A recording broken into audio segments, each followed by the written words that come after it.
Je veux qu'on prie afin que le Seigneur puisse mettre ce désir de pouvoir vivre la communion fraternelle dans le cœur des frères et sœurs partout dans le entier. Amen. La communion fraternelle physique, hein? Physique. C'est de ça que le frère parle. Père, je te loue, je te rends toute la gloire parce que tu as permis au roi des rois et par ta main puissante de me conduire jusqu'ici au milieu de mes frères.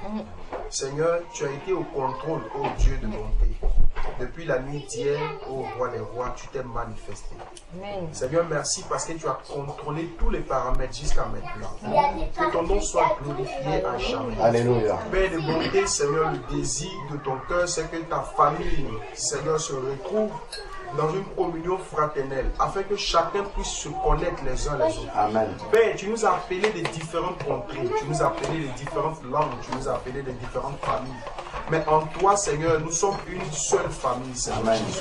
C'est pourquoi, ô Père de gloire, je prie, ô Dieu Tout-Puissant, que tu suscites ce désir dans le cœur de nos frères qui sont encore plus éloignés, afin qu'ils puissent comprendre que cet amour fraternel est quelque chose de vital, est quelque chose qui plaît à ton cœur, est quelque chose dans laquelle tu veux, ô Dieu de gloire, pour te manifester, pour pouvoir agir dans la vie de chacun de nous. Seigneur, donne-nous de comprendre l'importance de cette chose. Donne-nous de comprendre l'importance, ô Dieu de gloire, de cette communion fraternelle.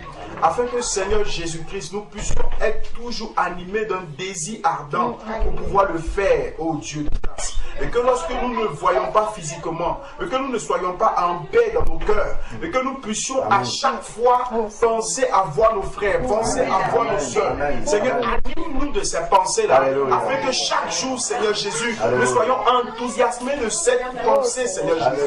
Oh Père, nous comptons sur toi, car nous savons que, Seigneur, lorsque nous comptons sur toi, tu agis. Amen. Oh Seigneur, aide-nous, Père de gloire, à garder cette flamme au roi des rois.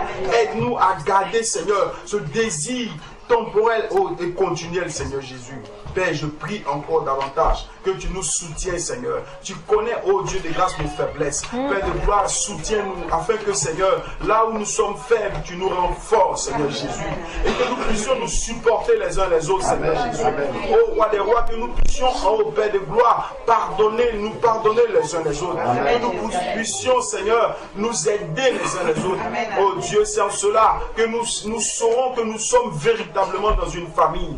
Père, nous comptons sur toi, Seigneur, pour cette œuvre que tu crées dans nos cœurs, pour cette œuvre que tu nous donnes d'accomplir, Seigneur Jésus-Christ. Car sans toi, Seigneur, nous ne pourrons rien, Seigneur. C'est pourquoi anime nos cœurs, Seigneur, de ces pensées. Partout dans le monde entier, tu connais tes enfants là où ils sont. Ils sont reculés, Seigneur Jésus. Ils sont seuls dans leur lieu. Père, permets de créer des rencontres, Seigneur Jésus. Permets, ô Dieu de grâce, de susciter des frères ça et là. Seigneur, c'est toi qui fais cette œuvre, ô roi des rois. Nous te prions d'agir, Seigneur Jésus. Merci, Père de gloire, pour cette communion fraternelle que tu vas continuer à faire, Seigneur, encore. Que la gloire et l'honneur te reviennent au nom de Jésus-Christ. Amen. Amen. Amen. Amen. C'est Maxime. Parole va bien.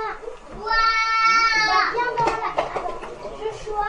Va dans la chambre. Tu veux en force? J'ai un autre sujet de prière. Il faut que nous ayons tous un même langage. C'est ce que les Écritures nous enseignent. Amen. J'ai relaté cela hier à mon frère Alain Patrick. Et en fait, en l'expliquant, je lui avais dit, mais il y a beaucoup le Seigneur a suscité ses serviteurs. Mais par moments, il y a des points de divergence. Parce qu'il faut que nous tous, nous ayons le même langage. C'est ce que les Écritures nous enseignent. Nous prions afin que tous ces serviteurs que le Seigneur a envoyés là puissent vraiment garder ce même langage. Parce que nous nous abreuvons de ce que le Seigneur les donne. Le potentiel que le Seigneur met au-dedans d'eux, c'est de là que nous abreuvons. Mais s'il y a beaucoup de points de divergence, ça peut avoir des impacts sur nous qui les écoutons et qui les suivons. Donc que le Seigneur permet qu'entre eux, il y ait déjà un même langage afin que ça puisse aussi se déverser dans la vie de chaque frère et de chaque sœur. Et qu'il n'y ait aucune barrière qui vient se positionner entre un frère je peux dire d'une assemblée à une autre. Si je peux donner un axe précis de prière par rapport à ça. En fait, Dieu est le même. Et il nous a donné un seul esprit. Et l'esprit de Dieu ne peut pas enseigner deux choses différentes. L'esprit de Dieu enseigne une seule chose. On a lu ça hier dans Jean chapitre 14, verset 26, où le Seigneur a dit: je vous donnerai mon esprit, l'esprit de vérité. Il vous enseignera toutes choses et vous rappellera mes paroles. Donc, les paroles de Jésus sont uniques. Il n'y a pas deux paroles de Jésus, il y a une seule parole de Jésus. Et ce que le Saint-Esprit fait, c'est de rappeler la seule parole de Jésus. Amen. Donc, s'il y a des divergences entre nous les frères qui enseignons, le problème n'est pas le problème du Saint-Esprit, le problème n'est pas le problème de la parole de Dieu, mais le problème c'est que nous tous, nous n'écoutons pas le Seigneur comme il le faut. Donc c'est ça le sujet de prière. C'est de prier pour que chacun de nous les frères qui enseignons, écoutons bien ce que le Saint-Esprit nous enseigne et que nous retransmettons exactement ce que le Saint-Esprit nous enseigne. Parce que c'est la même chose que le Saint-Esprit. Donc pour moi c'est précisément ça le sujet de prière. C'est que le Saint-Esprit il enseigne une seule chose, mais nous on est mal disposés. Ou bien on écoute mal, ou on transmet mal. C'est ça. Soit on écoute mal, soit on écoute bien et on est influencé par la chair, par autre chose. Donc on transmet mal. Donc voilà, je crois que c'est à ce niveau-là qu'il y a le problème. Donc c'est sur ça qu'il faut prier précisément. Amen. En fait, quand on regarde les Écritures, l'apôtre Paul nous fait comprendre également que c'est quelque chose en fait qui est presque inévitable. On aura aussi là dessus. C'est-à-dire que quoi, en fonction de notre croissance spirituelle, en fonction de notre niveau spirituel, nous serons à même de comprendre ce que Dieu nous donne à un moment donné de notre croissance. Ce qu'un frère ou une sœur à son niveau de croissance ne pourra pas comprendre, comme le Saint-Esprit veut le lui donner. Donc la prière vraiment, c'est que les uns et les autres soient remplis de patience vis-à-vis des autres. Si mon frère ne comprend pas la même chose comme moi, je ne dois pas me séparer de lui. C'est ça le véritable problème. Je dois accepter que à ce moment, si je peux dire un truc à mon frère, ma soeur, il ne comprend pas. Et je ne vais pas prendre un marteau pour forcer, que je prie le Seigneur pour qu'il lui explique, pour qu'elle puisse avoir cette croissance suffisante. Parce que c'est inévitable. Nous ne croissons pas tous de la même manière. Au début, le poussin dans le nid de l'aigle, il ne vole pas un seul jour. Il va commencer, il va tomber, et un jour sa mère le lâche dans les airs, et là elle arrive à prendre son envol. Or, il y a déjà au milieu de nous des aigles, il y a des poussins, il y a tout ça. Donc, le problème vient du fait qu'il y a certains, quand ils ont compris, il faut que les autres, même s'ils ne comprennent pas, ils acceptent et qu'ils se plient. Et quand ce n'est pas ça, non, toi tu n'as pas compris, toi tu n'es pas de Dieu, toi tu n'es pas appelé par Dieu. En fait, c'est l'orgueil, mes bien-aimés. C'est l'orgueil de la connaissance qui habite tous ceux-là qui disent qu'ils sont appelés du Seigneur pour enseigner. Alors que quand on voit l'apôtre Paul, il avait une humilité. L'apôtre Paul disait, mais si vous êtes d'un avis différent, Dieu va vous éclairer. Ne nous énervons pas pour ça. Vous voyez, c'est quoi en fait? C'est parce qu'on ne veut pas être soumis au Seigneur.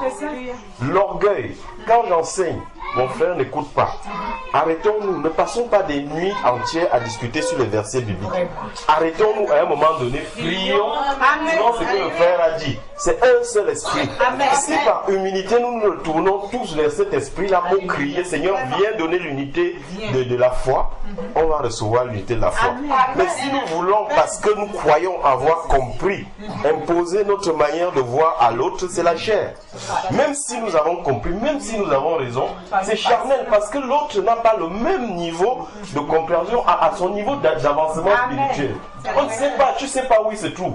Seul le Seigneur sait le niveau dans lequel il se trouve et la chose qu'il est à mesure de comprendre. C'est pour ça que Jésus lui-même dira, je ne peux pas encore vous expliquer ces choses. Vous ne pouvez pas encore les comprendre. Vous ne pouvez pas encore les porter.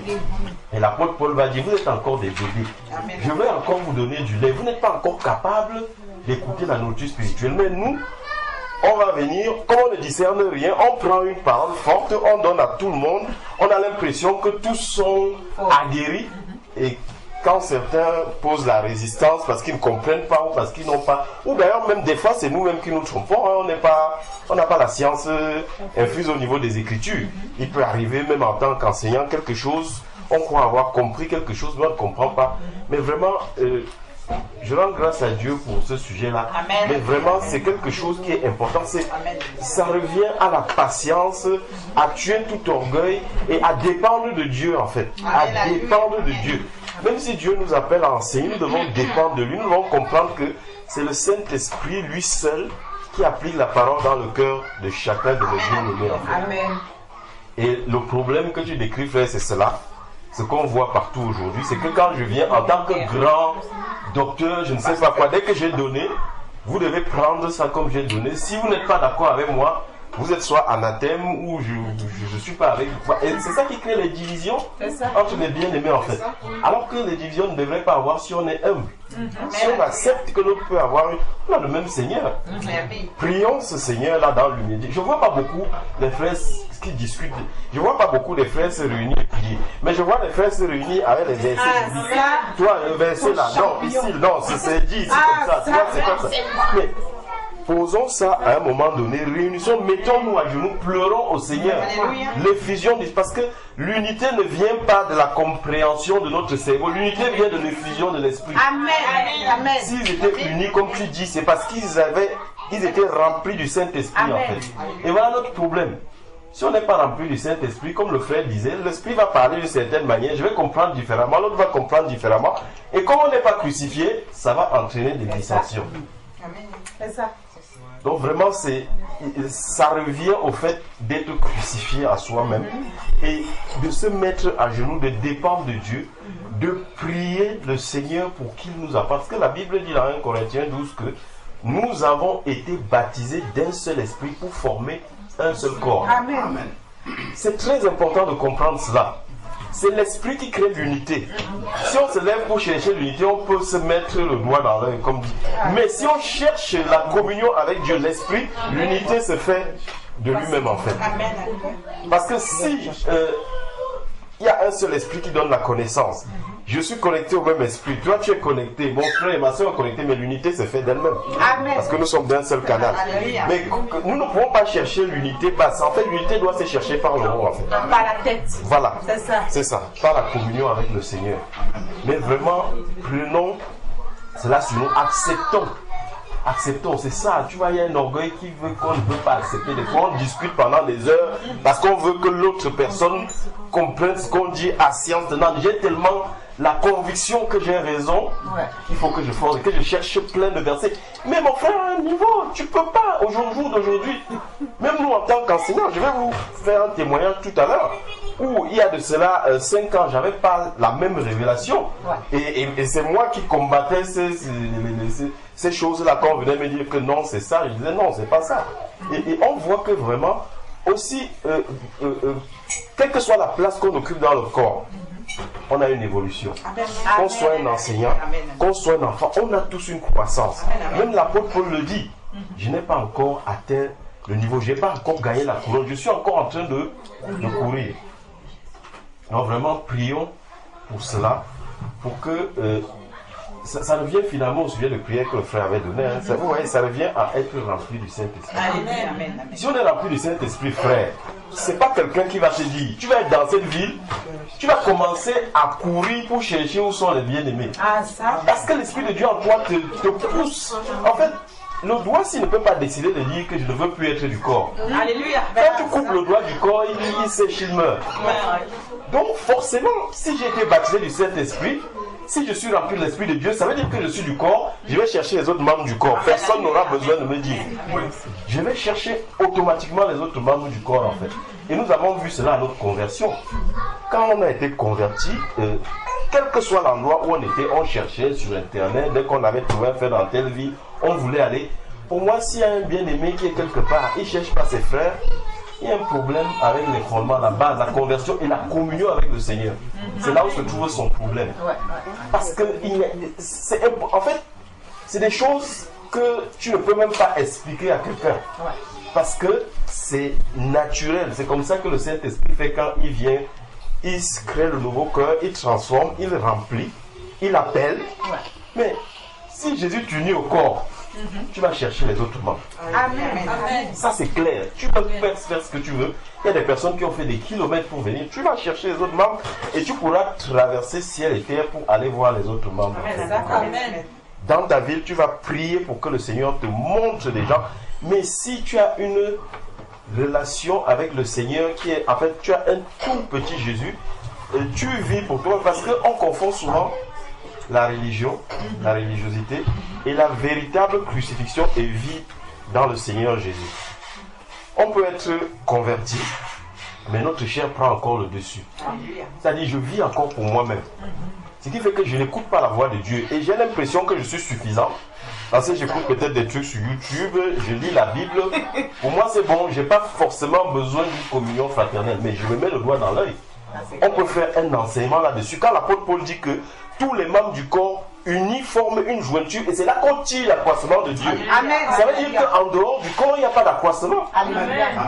Il n'y a pas.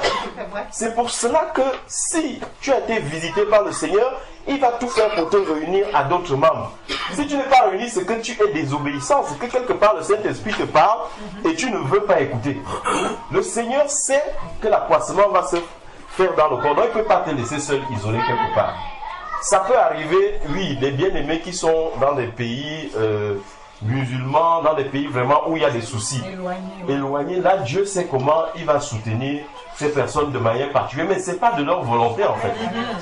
Mais nous, il est inconcevable qu'on soit en train d'enseigner à quelqu'un, pour moi qui est né de nouveau, que tu dois chercher les autres, tu dois... Non, il y a un problème déjà avec la relation avec le Seigneur. Parce que c'est une prérogative du Seigneur de véritablement unir. C'est-à-dire, l'apôtre Paul le dit à un endroit, c'est comme cela qu'on peut croire. Si tu es seul, et même le monde même nous enseigne, regardez les animaux dans la forêt. Quand un animal se trouve isolé, qu'est-ce qui se passe? Il est la proie des autres. Et quand le lion fonce vers le troupeau, qu'est-ce qu'il fait? Il est intelligent, il essaie de se séparer. Dès qu'il est séparé du troupeau, il devient facilement criblable. C'est la même chose. Le chrétien qui vit seul, qui est coupé de ses frères, il est sujet à être attaqué et à tomber en fait. Parce que nous devons être interdépendants les uns des autres.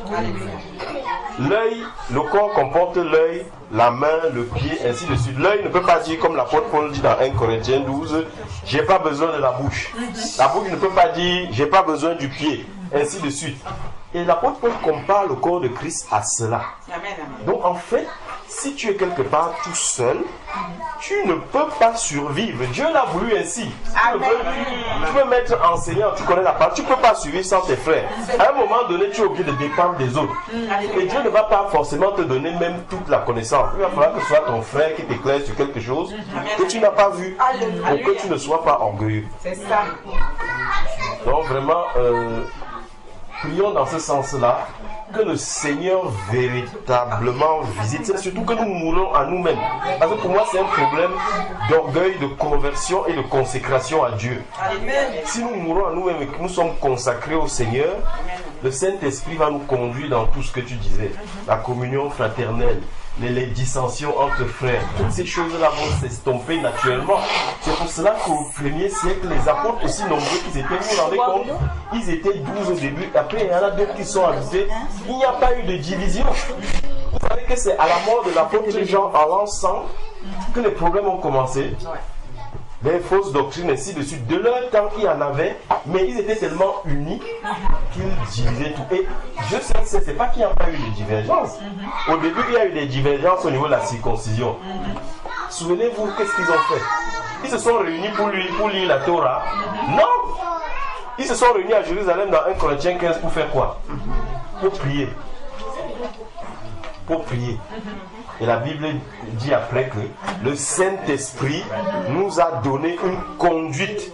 Le Saint-Esprit et nous, ils vont sortir avec un consensus dedans. Amen. Amen. Et vraiment, c'est cela que pour ma part, nous devons faire. C'est cela que nous devons pousser les enfants de Dieu à rechercher cette communion profonde et forte avec le Seigneur. Amen. La consécration avec Dieu, à mourir à notre chair, mourir à nous-mêmes pour écouter la voix de Dieu, être en communion avec lui. Et là, l'unité se fera d'elle-même. Amen. Amen. Excuse-moi, monsieur. Juste pour appuyer ce que le frère Alex est en train de dire, il est important qu'on revienne au fondement parce que Jésus est le modèle. Amen. Et Jésus nous a montré exactement comment le disciple doit marcher. Amen. Et parfois, on a oublié comment Jésus marchait. Et par notre propre sagesse, on a commencé à marcher. Bon, pour nous économiser la lecture, Jésus est venu à Jean-Baptiste. Matthieu chapitre 3. Il est passé dans les eaux du baptême. Lorsqu'il est sorti des eaux du baptême, la Bible nous dit que le Saint-Esprit est descendu sur lui sous la forme corporelle d'une colombe. On connaît tous les passages, c'est pour ça que je ne les lis pas. Ensuite, le Saint-Esprit l'a conduit dans le désert où il a jeûné pendant 40 jours. Donc il est entré dans la communion. D'ailleurs, ceux qui ont suivi les enseignements cette semaine ont parlé de l'intimité avec Dieu dans le jeûne. Donc Jésus est entré dans l'intimité avec Dieu. Le frère a parlé d'intimité avec Dieu. Parce qu'on n'a pas d'intimité avec Dieu, on pense qu'on est suffisant, chacun reste de son côté. Donc Jésus est entré dans l'intimité de Dieu pendant ces 40 jours de jeûne. Et lorsqu'il ressort de l'intimité de Dieu, la parole dit maintenant qu'il est revêtu de la puissance du Saint-Esprit. Il est rempli du Saint-Esprit. Et quand il est rempli du Saint-Esprit maintenant, il ne dit pas, bon, moi je vais aller prêcher seul. Quoi qu'il pouvait le faire. Il avait tout pour le faire. Mais qu'est-ce qu'il fait? Première chose, il trouve Pierre et André, la communion fraternelle. Amen. Rempli du Saint-Esprit, c'est la première chose qu'il fait.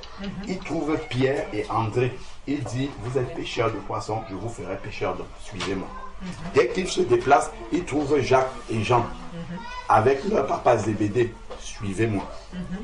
Il nous montre que lui-même, le Seigneur, il nous montre que sans la communion fraternelle est la base. C'est avec eux qu'il a commencé. Après, Philippe est arrivé, Nathanaël et ainsi de suite. Donc ça c'est le modèle du Seigneur lui-même. Il nous montre comment est-ce qu'un enfant de Dieu doit vivre. Amen. Si on rate ce modèle-là, je me suis converti quelque part et puis je reste seul dans mon coin, je ne cherche pas. Et pour avoir cette unité-là, effectivement, après, maintenant, il faut mourir. Il y a des choses pour pouvoir rester, supporter mon frère. C'est là où la mort de la chair. Parce que mon frère n'est pas comme moi. Alléluia. J'ai une partie encore, lui il a une partie de Jésus et on s'assemble pour que la totalité de Jésus soit au milieu de nous. Amen. Que tous les morceaux de Jésus que nous avons tous partout soient rassemblés et qu'on ait tous la plénitude. Amen. Amen. Amen. Donc, je lis juste Éphésiens, après on va prier, Éphésiens chapitre 4 qui dit presque mot pour mot ce que le frère Calix disait. Amen. Presque mot pour mot. Et Éphésiens chapitre 4 à partir du verset 1. Éphésiens 4, verset 1.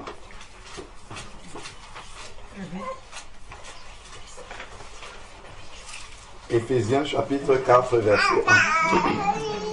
Je vous exhorte donc, moi, prisonnier du Seigneur. Donc, il faut déjà être prisonnier du Seigneur pour comprendre ce qui va arriver. Donc, si je ne suis pas prisonnier du Seigneur, ça veut dire que je suis libre par rapport au Seigneur. Donc, je peux faire ce que je veux et non rechercher ce que le Seigneur veut. C'est ça, prisonnier du Seigneur. Prisonnier, c'est-à-dire, c'est être enchaîné par la volonté de Dieu. Amen. C'est ça, prisonnier du Seigneur. Amen. Donc, même si je suis suffisant, là, je peux aller, je vais chercher qu'est-ce que le Seigneur lui veut. C'est ça, entrer, être dans la prison de la volonté de Dieu. Amen. Donc, il commence d'abord par là. Donc ça, c'est déjà un premier sujet de prière. Donc, le frère, lui, il parlait des frères qui enseignent prier pour nous, pour qu'on soit prisonniers du Seigneur. Alléluia. Mais pour l'instant, nous ne sommes pas prisonniers du Seigneur, nous sommes indépendants du Seigneur. Donc, c'est comme ça, on parle d'un sujet général, mais après, on précise maintenant. Parce que si nous comprenons que c'est mal que les enfants de Dieu suivent des frères et que nous enseignons parfois des choses qui sont différentes. Donc, vous devez, comme l'apôtre Paul disait, prier pour nous. Donc, vous devez prier pour nous aussi. Et ça, ce sont les axes de prière précis sur lesquels vous devez prier et que nous-mêmes, nous devons prier aussi par rapport à ça. Comme ça, il y a des points précis. Donc, premier axe de prière, si quelqu'un peut noter, comme ça, après, quand on va commencer à prier pour ce sujet, on va prendre chaque axe et puis on va prier par rapport à ça. Donc, premier sujet, prier pour que ceux qui enseignent la parole de Dieu soient prisonniers du Seigneur. Et que ceux qui écoutent la parole qui est enseignée soient aussi prisonniers du Seigneur. Parce que si des prisonniers du Seigneur enseignent la parole de Dieu à des personnes qui sont libres par rapport au Seigneur, ça ne marchera toujours pas.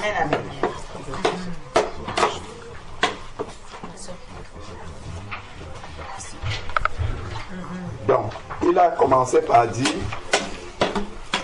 moi, prisonnier du Seigneur. Donc, premier axe, c'est d'être prisonnier du Seigneur.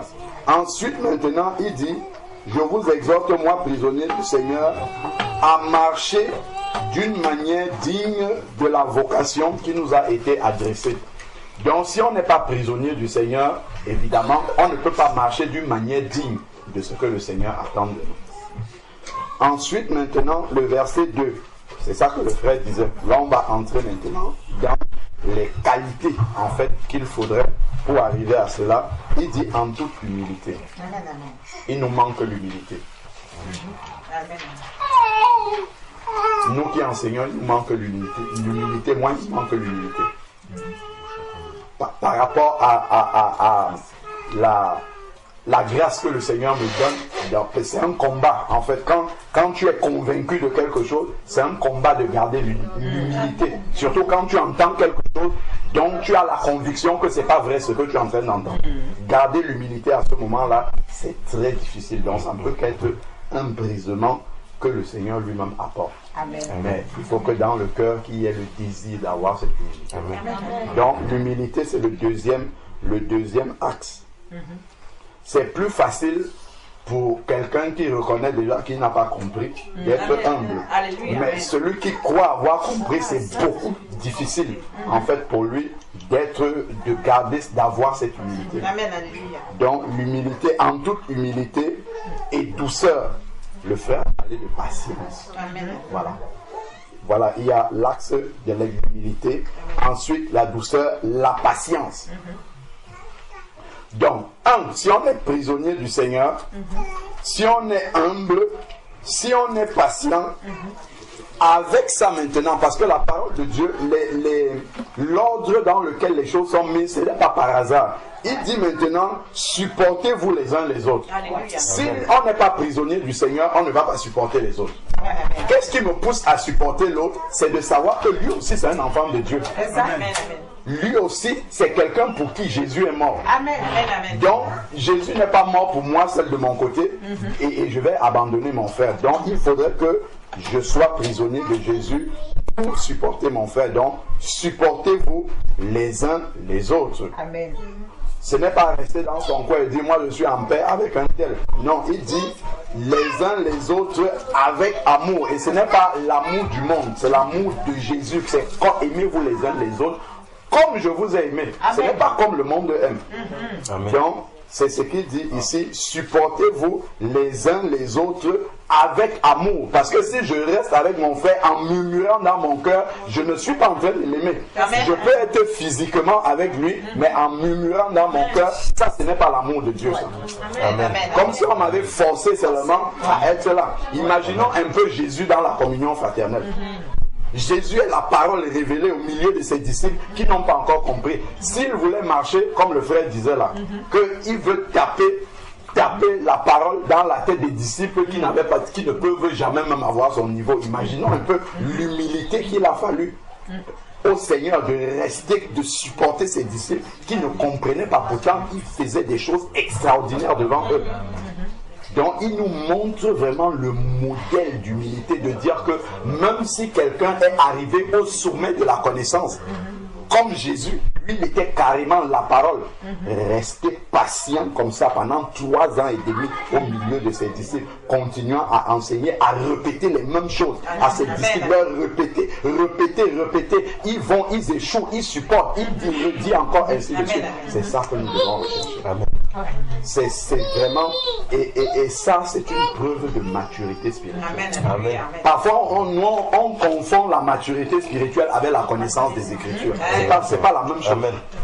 Tu peux avoir toute la connaissance et ne pas être mature. Or, le plus grand, c'est la maturité. Le plus grand, c'est vraiment la maturité spirituelle. C'est une fois que j'ai compris cette parole-là, qu'est-ce que j'en fais? Même pour nous qui disons que nous avons quitté les bâtiments. Si on n'a pas la sagesse, si on n'a pas la maturité d'esprit, on va mal utiliser cette connaissance-là et ça sera une pierre d'achoppement pour ceux qui sont retenus, comme nous disons, dans les bâtiments. Il faut qu'on soit sage par rapport à ça. Qu'on soit présent. Dans les bâtiments, il y a beaucoup de personnes là-bas pour qui Jésus est mort. Beaucoup qui sont nombreux là-bas pour qui Jésus est mort aussi. Donc nous devons prier pour être prisonniers de Jésus. C'est pour ça que ça ne concerne pas seulement les enseignants, même pour nous là, nous qui écoutons aussi, nous devons être prisonniers de Jésus et prier pour nos frères qui sont là-bas. Comment est-ce qu'on va les ramener aussi par rapport à la lumière que nous devons reçu. Donc ensuite, maintenant, ici, avec amour, regardons donc ce qu'il écrit. Maintenant qu'on est prisonnier de Jésus, on est humble, on a la patience, on supporte les autres. Il dit en vous efforçant. Donc il y a un effort personnel à faire pour conserver l'unité de l'esprit. Ce n'est pas pour acquérir l'unité de l'esprit, c'est pour la garder. Parce que Jésus, lui, il a fait déjà l'unité de l'esprit en nous baptisant, comme le frère disait, dans un même esprit. Amen. Lui, il a déjà, il a fait ce qu'il faut pour avoir cette unité-là. Mais c'est nous qui avons fui. Nous avons quitté cette unité-là. Lui, il a fait et maintenant, nous devons la conserver. C'est tout. La conserver, comme le frère expliquait, en dépendant de la tête. Donc, efforcez-vous, en vous efforçant à conserver l'unité de l'esprit. Il y a un moyen pour y arriver et il le donne par le lien de la paix. Ça ne sert à rien d'être en guerre les uns avec les autres. Ça ne sert à rien, nous là, d'être en guerre avec ceux qui sont dans les dénominations. On n'a rien mérité par rapport à eux. C'est important aussi de voir par rapport à ce point-là. On n'est pas en guerre contre eux, ce sont nos frères. Ce sont nos frères. Il y a un voile simplement que Jésus a fait tomber qui n'est pas encore tombé pour eux. Donc on doit appliquer ça aussi avec eux. C'est important de pouvoir comprendre ça. Et donc il poursuit en disant il y a un seul corps. C'est à cause de ça, il n'y a pas 2 corps. Quelqu'un va dire moi je suis de frère Junior, moi je suis de Georges Nama. Ça n'a aucun sens dans la vie. Ça n'a absolument aucun sens. Nous sommes tous des Jésus, point. Il y a une seule personne qui est morte à la croix pour nous tous. Il y a un seul corps. Un seul corps. Le corps est constitué de tous ceux qui sont nés de nouveau. C'est ça la définition du corps de Christ. Le corps de Christ n'est pas l'ensemble de tous ceux qui se réunissent dans les maisons. Le corps de Christ, c'est l'ensemble de tous ceux qui sont nés de nouveau, qui se sont repentis de leurs péchés, qui ont renoncé à leur vie ancienne, qui ont coupé les ponts avec leur vie ancienne, qui se sont engagés publiquement dans les eaux du baptême par immersion au nom de Jésus. Leur vie ancienne a été enterrée. Ils sont ressuscités à une vie nouvelle. Ils ont reçu l'Esprit de Dieu. C'est l'ensemble de tout cela qui sont le corps de Christ. Après, frères maintenant ont grandi dans comment dire, dans la marche avec le Seigneur. Mais le corps de Christ, quand il dit nous sommes un seul corps, c'est ça la définition du corps. Il y en a qui ne marchent pas encore conformément à toute la lumière de la parole, mais ils font partie du corps. Parce que des fois, nous voyons les bien-aimés des dénominations comme des gens qui ne sont pas du. Ils sont du. Il y a beaucoup là-bas. Dieu les connaît. Beaucoup sont du corps de Christ. Beaucoup ont expérimenté ce que qu'on vient de dire. Il y a juste un voile qui doit tomber pour qu'ils obéissent au Seigneur, tout simplement. Bien évidemment, il y a beaucoup de mauvais aussi. Et à la fois là-bas et dans les maisons. Ce n'est pas dans la maison, n'est pas comme mon frère Loïc disait. Ève a été trompée par le serpent, pas dans un bâtiment. La maison ne protège de rien du tout. Voilà. Il faut qu'on soit conscient par rapport à ça. Donc, il dit un seul corps. Ce qu'on a dit tout à l'heure, un seul esprit. Et c'est l'esprit qui enseigne. Un seul esprit. Il dit qu'il y a un seul esprit. Comme vous aussi, vous avez été appelés à une seule espérance, celle de votre vocation. Après, il dit, il y a un seul Seigneur, une seule foi, un seul baptême, et ainsi de suite. Amen, alléluia. Donc, c'était juste pour appuyer ce que le frère a dit. Et que on ait des axes de prière précis, et on va prendre chacun de ces axes-là et prier par rapport à ça. Amen.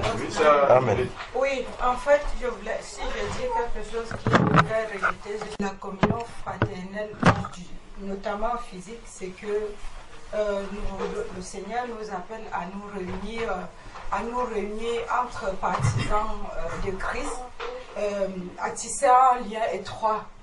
Donc, parce qu'on est des degrés spirituels différents, afin que chacun puisse profiter de l'autre pour grandir dans la foi. C'est pas ce que le Seigneur attend de nous. Donc, moi, je me dis que c'est ce qu'on devrait faire et pas de se mettre à juger les autres. Donc, voilà. Soyez bénis. C'est tout. Amen. Je vais ajouter quelque chose par rapport à tout ce que les frères ont dit.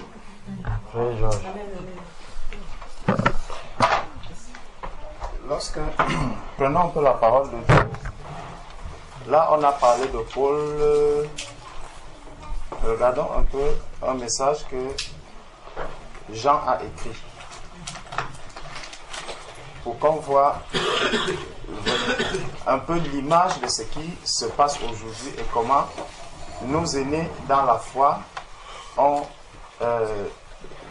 quel était leur sentiment par rapport à cela, cet état de choses. Prenons la 3e épître de Jean.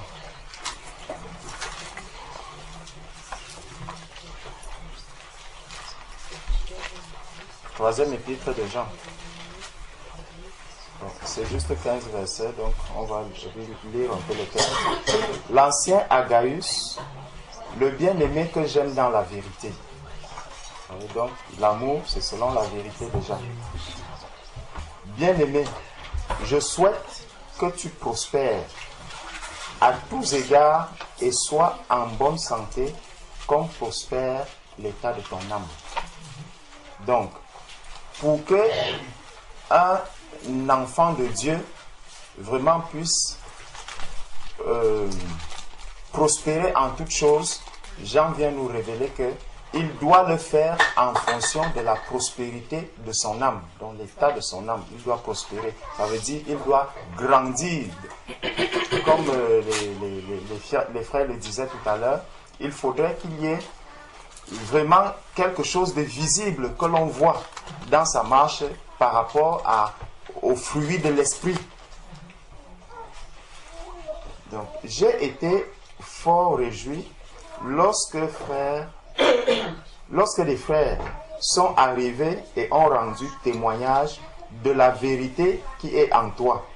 Écoutons bien le mot qu'il utilise, la vérité. On a vu ça depuis le début. Et ont rendu témoignage de la vérité qui est en toi, de la manière dont tu marches dans la vérité. Je n'ai pas de plus grande joie que d'apprendre que mes frères marchent dans la vérité. Donc, il dit déjà, il s'est d'abord adressé à Gaius. Maintenant, il ne dit plus simplement à Gaius, mais il dit d'apprendre que mes enfants marchent dans la vérité. Donc, tous ces enfants dans le Seigneur, nous sommes tous appelés à marcher dans la vérité. Bien-aimé, tu agis fidèlement dans ce que tu fais pour les frères et même pour les frères étrangers. Donc, que ce soit les frères qui sont avec toi, que ce soit les frères étrangers, tu agis de la même manière. Lesquels ont rendu témoignage de ta charité en présence de l'Église, tu feras bien de pourvoir à leur voyage d'une manière digne de Dieu. Car c'est pour le nom de Jésus-Christ qu'ils sont partis sans rien recevoir des païens. Retenons d'abord une chose dans ce verset. Il dit c'est pour le nom de Jésus qu'ils sont partis. Je ne pense pas que tous les conducteurs, tous ceux qui ont été appelés par le Seigneur, qui viennent parler, je ne pense pas qu'il y a un seul qui ne parle pas au nom de Jésus-Christ. Ça, c'est déjà quelque chose à prendre en considération. Parce que tout ce que l'on va citer, vous allez entendre, il va vous parler de la part de Jésus. Il va vous parler de la part de Jésus. Est-ce que Christ est donc-il déjà divisé? Christ ça reste le même Christ. Donc, car c'est pour le nom de Jésus-Christ qu'ils sont partis sans rien recevoir des païens. Nous devons donc accueillir de tels hommes afin d'être ouvriers avec eux pour la vérité. Nous devons les accueillir pour être ouvriers avec eux pour la vérité. Là, il y a déjà une première interrogation. Vous voyez, il y a quelque chose qui se passe. C'est que un bien-aimé arrive. Quel accueil on va déjà lui réserver? Est-ce qu'on va l'accueillir comme un ouvrier de Jésus-Christ avec qui nous devons travailler, ou est-ce que je viens déjà en me disant si celui-ci commence à parler, il y a une doctrine qui n'est pas bien qu'il peut enseigner et je commence déjà à me méfier, donc je vais déjà lui fermer la bouche. Vous voyez, ça c'est justement ça, c'est pour ça que le problème de l'orgueil dont on a parlé, c'est très très très important. Sachons une chose, Christ est mort pour nous. Je ne suis mort pour personne.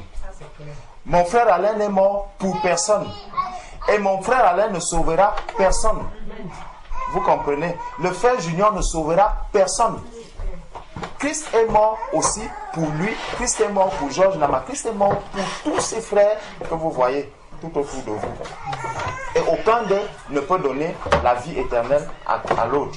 Ils ne sont que des instruments que le Seigneur utilise. Donc, chacun déjà, lorsqu'il retrouve, il est en présence de son frère, ou même la manière, parce que nous disons que Dieu est esprit. Donc, tout ce que nous disons ici, mon frère va arriver quelque part et dire, mais voilà, le frère Caliste a dit quelque chose, nous étions ensemble, voilà ce que le frère a dit, je l'ai trouvé bien cohérent et conforme à la parole de Dieu. Mais puisque je me retrouve là, c'est comme si tu venais en quelque sorte en affront avec moi. Et vous voyez un peu, ça fait que c'est le moi en fait. C'est que je vois, je conduis toute une assemblée et maintenant tu viens citer le frère Caliste, par exemple, comme quelqu'un qui peut aussi apporter quelque chose de bien.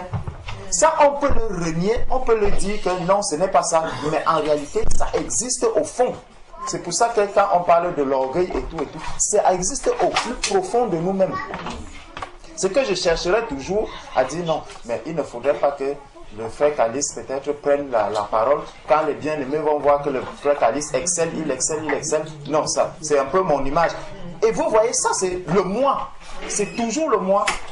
Pourtant, si je considère que frère Caliste a reçu le Saint-Esprit, ce qu'il dit, c'est quand même la vérité, c'est conforme. C'est pour ça que nous marchons. Si nous marchons vraiment dans la vérité, je saurais que mon frère a le Saint-Esprit comme moi. Donc ce qu'il dit, avant de le balayer du revers de la main, parce que moi j'ai déjà autre chose, je m'arrête, je prends la parole juste. Là je suis en train de marcher dans la vérité. Parce que le Seigneur même nous dit que c'est la parole de Dieu qui va nous juger. Donc, pour juger mon frère, pour juger ma soeur, il va falloir que je prenne aussi la vérité, que j'examine. Le Seigneur nous dit, dans 1 Thessaloniciens, c'est là où il parle d'examiner toutes choses, d'examiner. Nous devons tout examiner à la lumière de la parole de Dieu. Tout doit être examiné. Et lorsque j'ai déjà, par exemple, je vais prendre un cas simple. On va parler de la question du vin. Si on parle de la question du vin, je prends la parole de Dieu. Je commence à lire. Un bien-aimé peut-être, parce que lui, il n'a jamais pris du vin. Pour lui, il a, depuis le bas âge, on lui a dit, l'alcool c'est interdit, que Dieu ne veut pas l'alcool, que ceci c'était. Si je m'arrête un instant, je dis oui, moi, c'est ma position, c'est que si on fait la scène, on va faire la scène sans alcool. Je prends la parole de Dieu, j'ouvre. Je commence à examiner. Est-ce que je pars en cherchant la vérité qui est dans la parole de Dieu, ou est-ce que je pars déjà avec les prérequis qui sont en moi et où je cherche simplement à éclairer ces prérequis que j'ai? Là, ça change tout. Ça change tout. Mon raisonnement déjà est tronqué, mon raisonnement va être faussé d'office parce que je ne veux plus marcher dans la vérité. Donc, le fait de savoir que, et on va voir par la suite ce que Jean dit par rapport au frère Dieudonné, on nous dit que nous devons donc accueillir de tels hommes afin d'être ouvriers avec eux pour la vérité. J'ai écrit quelques mots à l'église, mais Diotrephe, qui aime à être le premier parmi eux, c'est très dangereux. C'est très très dangereux. Je veux être le premier parmi tous mes frères. Je veux être au-dessus de tous mes frères. J'ai reçu une révélation. Ma révélation est au-dessus de celle de tous les autres frères. C'est très très dangereux, mes frères. C'est très dangereux. J'ai reçu la révélation que Jésus-Christ est Dieu. Il ne faudrait pas que, lorsque je vais me retrouver avec Georges Nama, Jésus-Christ n'est pas Dieu, prenons ceci. Jésus-Christ n'est pas Dieu, prenons ceci, Jésus-Christ. Là, je suis en train de fermer totalement même cette révélation-là à mon frère. Parce que si même le Seigneur Jésus vient lui parler, peut-être la nuit il dort, le Seigneur commence à lui montrer les versets où il dit que je suis Dieu, je suis Dieu. Pour lui, quand il va se réveiller, qu'est-ce qu'il dira? Comme j'ai passé le temps avec Alain Patrick, qui a la révélation que Jésus-Christ est Dieu. C'est Alain Patrick, ce n'est même plus, c'est un sorcier, parce qu'il est venu me parler même dans les songes, dans les rêves. Vous voyez? Pourtant, c'est le Seigneur lui-même qui est venu devant lui-même. Comme je voulais prendre le marteau, taper sur ta tête, vous voyez, automatiquement, même ce que l'esprit est en train de lui révéler, il le reçoit par la chair. Et ça, si je me retrouve avec Georges, on va parler de beaucoup de sujets. Si le Seigneur permet qu'on brosse le sujet sur la divinité, on va le brosser et puis on passe à autre chose. On continue ensemble parce que ce n'est pas moi qui le révèle, c'est le Seigneur qui va le lui révéler. Donc, prendre mon frère comme un ouvrier du Seigneur avec qui je suis appelé à travailler. Mais si à chaque fois non, ceux qui ne connaissent pas Jésus, non, ça c'est des bêtises, ça c'est ceci, ils sont du diable. Ce n'est pas bon du tout. Et ça, je vous dis, quand quelqu'un dit cela au milieu de tous les bien-aimés qui sont là, qui ne sont pas encore affermis, je vous assure, vous ne pouvez pas imaginer ce que ça fait dans le cœur de cette personne. Parce que tu vas prendre maintenant un bien-aimé, tu le mets auprès de Georges Nama. Dès qu'il voit Georges en train de parler, il ramasse d'abord son sac, il sort. Parce qu'on lui a déjà dit que puisqu'il n'a pas compris que dans la parole de Dieu, voici ce qui est écrit. Donc, quand Georges va se mettre à parler, automatiquement, ça pour lui, ce n'est pas un homme de Dieu, il ne sert pas Dieu. Il ne sert pas du tout Dieu. Et beaucoup de bien-aimés, vous allez vous rendre compte, vous vous rassemblez avec des bien-aimés, mais pour vous, Jésus est qui? Qui est Jésus pour vous? Si vous lui dites que mais voici ce que la parole de Dieu dit. Non, frère, je ne suis plus avec vous, je m'en vais. C'est des cas qu'on a vécu. Il y a plein de bien-aimés qui sont partis comme ça, qui n'arrivent, qui ne veulent même pas se rassembler avec nous, qui préfèrent rester tout seuls. Simplement parce qu'ils estiment que c'est une hérésie de penser que Jésus-Christ est Dieu. Ils préfèrent rester de leur côté. Et ça, c'est parce que je me mets déjà en tête que je dois être premier. J'ai lu la révélation sur tout. Donc, comme je suis le premier, le deuxième ne sera jamais premier. Donc, ce que j'ai, je m'arrête là. Je m'arrête là. Ça, c'est très, très dangereux. Donc, mes frères, en priant, prions vraiment pour que tout ce que le Seigneur a appelé pour être ses ouvriers, vraiment, que ces désirs d'être premier, vraiment, qu'ils sortent. Que Jésus croisse et que moi je diminue, c'est ce que Jean-Baptiste a dit. Cherchons, prions pour que tous puissent diminuer, parce qu'on peut se retrouver, on est assis tous ensemble, mais quand mon frère Trabi va parler, il dit, ah, celui-ci, il peut dire quoi de bon? Fais vite parce que c'est moi qui suis premier, c'est moi qui ai la révélation, c'est moi qui... Donc, il faut que je parle, absolument. Vous voyez? Et tant que je n'ai pas parlé, tous les saints ne sont pas, ont toujours soif. Je ne sais pas si vous voyez un peu jusqu'où ça peut aller. Parce que j'ai mis dans la tête de mes bien-aimés que je suis premier. Et donc, ma révélation, donc ce qui va sortir de ma bouche, ce n'est que ça qui peut vous apaiser la soif ou étancher votre soif. Donc, si on se retrouve, tant que je n'ai pas pris la Bible, commencez, même si je vous dis seulement que la grâce, la paix et la miséricorde du Seigneur soit avec vous, avec chacun de vous. Voilà, ça. Vraiment, le soit là, c'est ça qui est venu vraiment apaiser. Alors que mon frère a prêché peut-être sur la sanctification depuis des heures. Mais tout le monde attendait qu'il faut que tel frère prenne la parole. Dès qu'il aura pris la parole, là c'est bon, on peut se séparer. Et ça, je vous dis, c'est très très dangereux. Et c'est ce qui se passe dans les assemblées, je vous dis. Et ça, ce n'est pas seulement le problème des conducteurs. C'est que ça a été contaminé. Et on a reçu que tant qu'il n'y a pas tel, comme si c'est lui qui était Jésus-Christ, ça ne peut pas marcher. Et ça, c'est une forme d'idolâtrie. Amen. C'est une idolâtrie. Amen. On commence à faire des conducteurs des idoles. Donc ça, faisons très très très attention avec cela.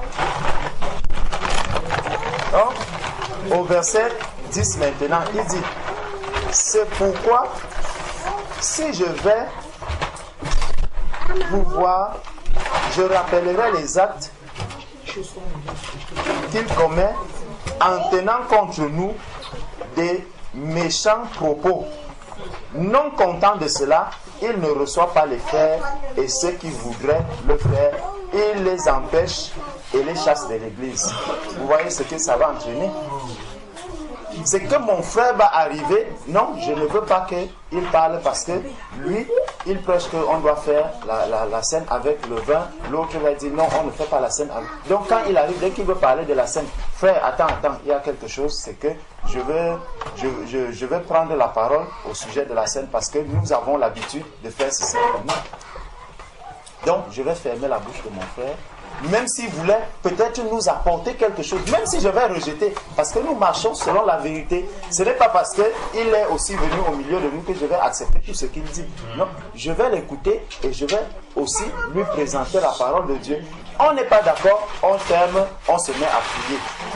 On demeure dans la prière, on s'embrasse, on dit frère, vraiment que Dieu te bénisse.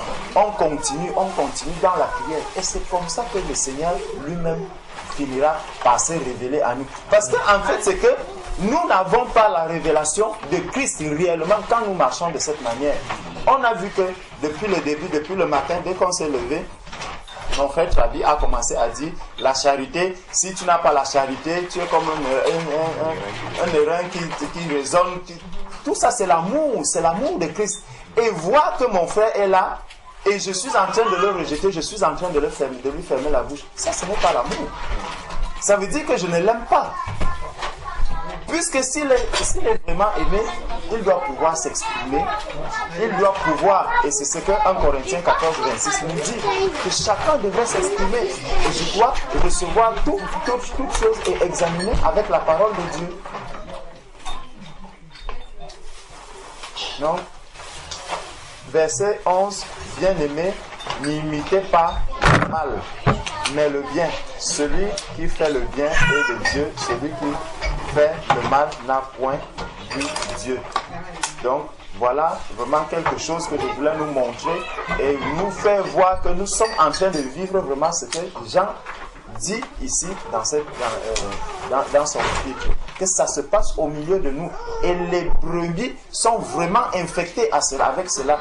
Vous allez voir une brebis qui suit seulement le frère Alain Patrick qui va te dire Junior arrive. Non, moi je n'ai pas Junior, moi je ne veux pas écouter son enseignement. Moi je ne veux rien avoir avec Junior. Moi je ne veux rien avoir avec Georges Nama. Parce que je ne suis que Alain Patrick. Lorsque Paul avait demandé, moi je suis de Paul, moi je suis d'Apollos, moi je suis de Céphas. Voilà Paul qui dénonce cela. Qu'est-ce qu'Apollos? Est-ce qu'on a vu Apollos parler de ça? Est-ce que Céphas parlait de ça? Point d'interrogation. Ça veut donc dire qu'il y a certains qui peuvent aussi être là en train de conduire, qui pour eux ça leur fait mal.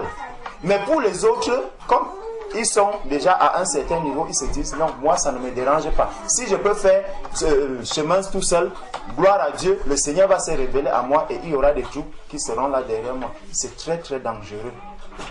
Ils vont prendre l'exemple de l'eunuque éthiopien. Mais il n'a pas choisi de faire ça. C'est ça. Ce n'est pas. Voilà, c'est une situation que Dieu a. Dans le plan de Dieu, parce que l'histoire nous montre que Matthieu est mort, il a marché En Éthiopie. Donc, quand on dit les choses, faisons gaffe. Quand Dieu envoie quelqu'un seul, tu ne sais pas ce qu'il va faire. Quand le fait, il n'a pas choisi, mais on voit qu'un apôtre est arrivé là-bas. On a choisi il ne choisit pas d'aller se sacrifier, mais comme l'unique aussi qui est sauvé aussi parmi les deux. C'est ça. Par exemple, tu choisis l'unique éthiopien, tu peux choisir aussi l'autre. Tu ne peux pas prendre l'unique éthiopien qui dit que lui est bon, je vais faire comme lui. Il y a beaucoup de cas aussi. L'autre aussi, c'est pendu. Celui qui a vendu Jésus. Judas.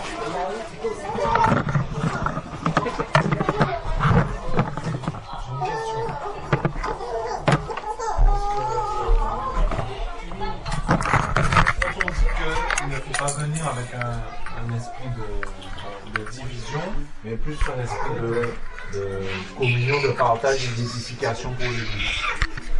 Mais quand on examine la parole et qu'on prend l'exemple de Acte 15, on dit que Paul et Barnabas eurent avec eux un débat et une vive discussion. Et les frères décidèrent que Paul et Barnabas et quelques-uns de leur montèrent à Jérusalem vers les apôtres et les anciens pour traiter cette question. Donc c'était la question de la circoncision.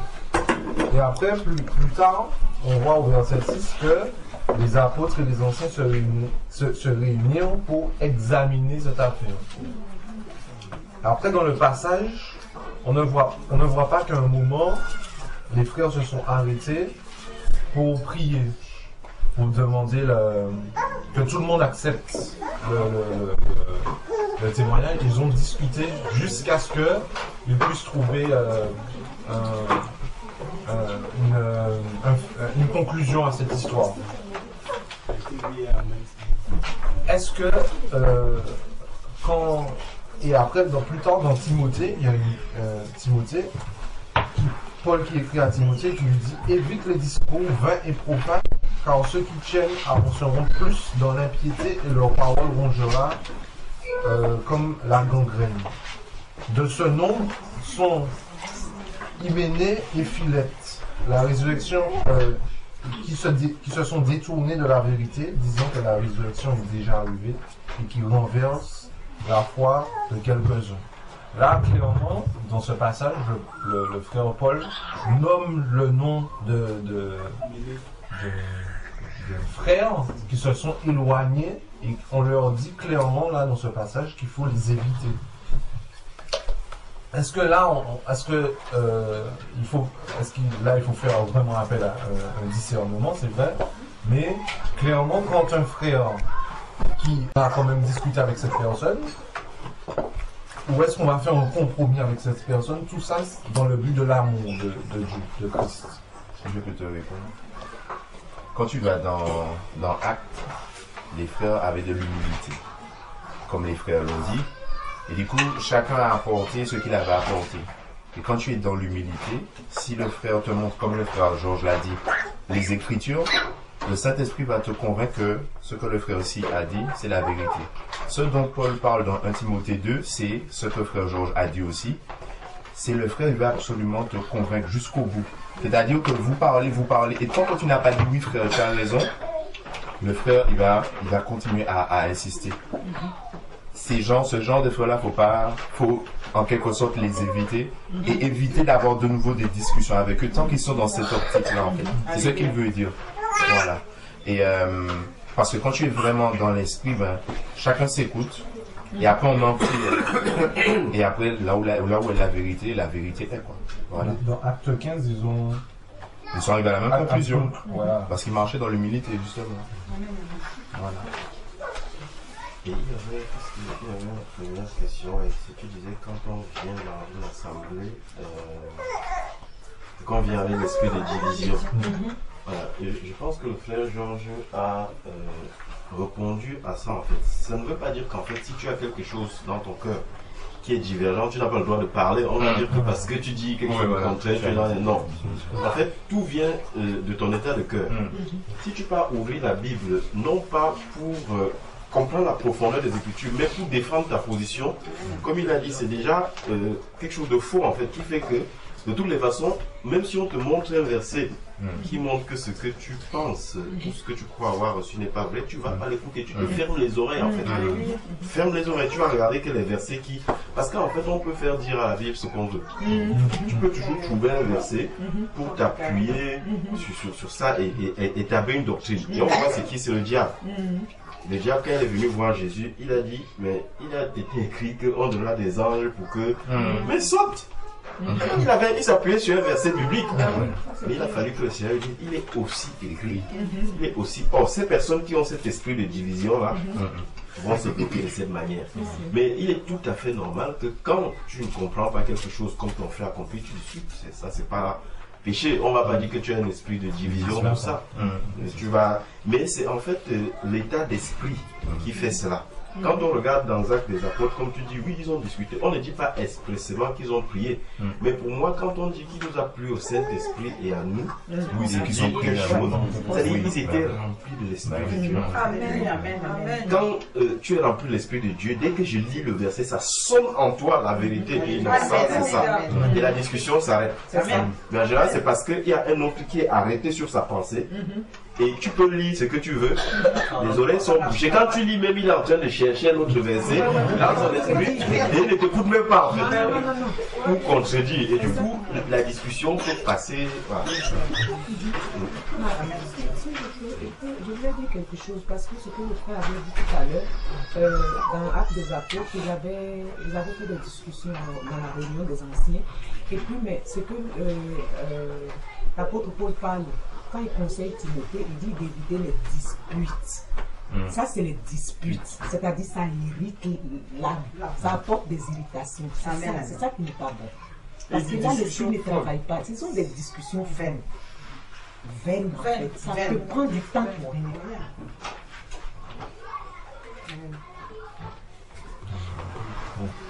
Comme je le fais, je le disais, le frère, quand tu ouvres la parole, tu commences à parler avec lui, dès que tu dis tel, non, moi je veux pas écouter, c'est pas c'est ça en fait cet esprit.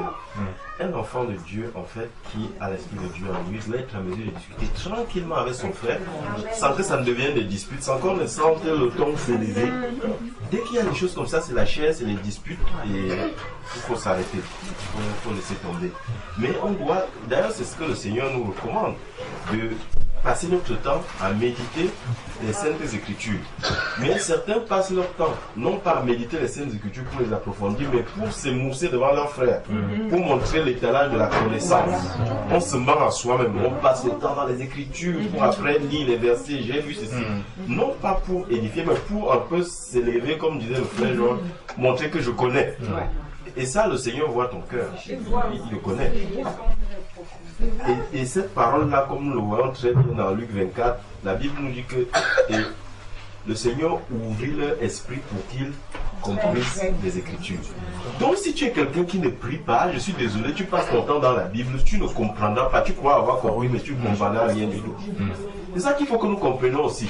C'est le Saint-Esprit qui est en nous, qui nous révèle les profondeurs des Écritures. Donc si je ne suis pas dans la communion avec le Seigneur, dans la prière continuellement, je n'aurai pas la révélation. Si je passe mon temps uniquement à lire la Bible et à établir des choses, j'aurai un problème. J'aurai un problème, je vous assure. Aussi bien, même un enseignant, le Seigneur faisait comprendre que quoi? L'enseignant qui se séduit lui-même en croyant que c'est en passant plus de temps dans les Écritures qu'il va édifier, s'est trompé. Le vrai enseignant, c'est celui qui a 80% de temps dans la prière et les 20% dans les Écritures. Parce que tout vient du Seigneur. Tout vient, c'est parce que tu vas demeurer à genoux. Et ça, c'est pas que l'enseignant. Quand tu vas, en tant qu'enseignant, donner un message à un frère, un bien-aimé, s'il ne passe pas le temps à genoux auprès du Seigneur, lui, il ne comprendra pas. Et les choses vont venir. Donc, vraiment, la clé, c'est cela. Il faut aller toujours à la source de celui qui donne la connaissance, la compréhension, demeurer dans la prière. Et souvent, un frère disait, il faut des fois lire même à genoux. Un verset me donne, je n'ai pas compris, je vais dans l'humilité, je prie le Seigneur, je dis, Seigneur, révèle-moi la profondeur de ces versets-là. Je vous assure, il y a des versets, quand vous lisez à un moment donné, je dis, mais j'ai jamais lu ça. Chaque fois, je passe devant, mais je n'ai jamais compris cette profondeur. Et ça, ce n'est possible que si l'orgueil est totalement arrêté. Le frère disait que c'est très dangereux. Pourquoi? J'aime le terme vraiment, c'est dangereux. Parce que c'est le péché du diable. C'est le péché de celui qu'on appelait Lucifer. Dieu lui avait tellement donné la gloire. À un moment donné, il a oublié que c'était la gloire de Dieu. Et il a voulu être premier. Il a voulu aller au-dessus de Dieu, en fait. C'est cette envie d'être premier. Et nous voyons que même les apôtres l'ont eu. À un moment donné, les apôtres vont voir Jésus. C'est qui le premier d'entre nous?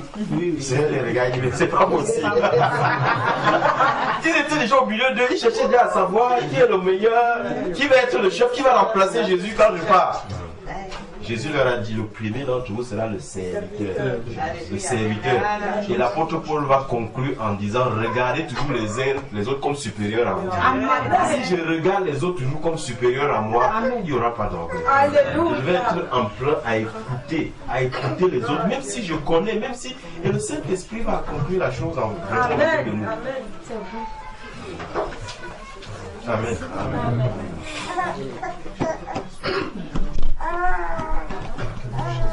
Quelqu'un qui a noté va donc rappeler les différents axes de prière et puis on va prier sur chaque axe. Amen.